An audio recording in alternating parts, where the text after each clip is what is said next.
তো নমস্কার, একজন চাষি ভাই কমেন্ট করেছিল যে জমিতে ট্র্যাক্টর দিয়ে কাদা করার আগে কি ব্যবহার করলে ধান ভালো হয় এবং চাপান কম দিতে হয়, সার কম দিতে হয়।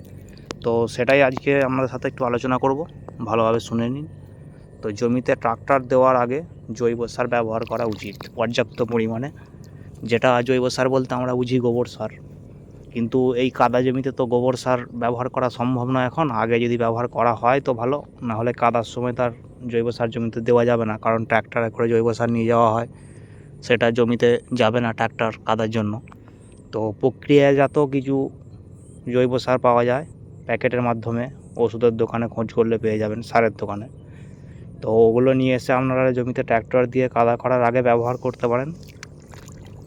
এতে আপনাদের ফলন অনেকটাই বাড়বে এবং জমিটা উর্বর হবে, মাটি উর্বর হবে।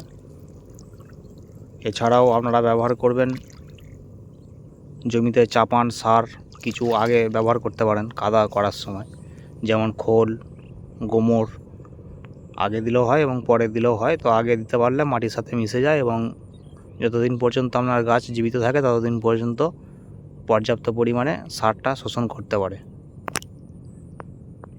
তো এছাড়াও রোগ ও পোকামাকড়ের আক্রমণ থেকে গাছকে বাঁচাতে হবে। তো এই ভিডিওটাই পর্যন্তই, অন্য ভিডিও নিয়ে আসবো।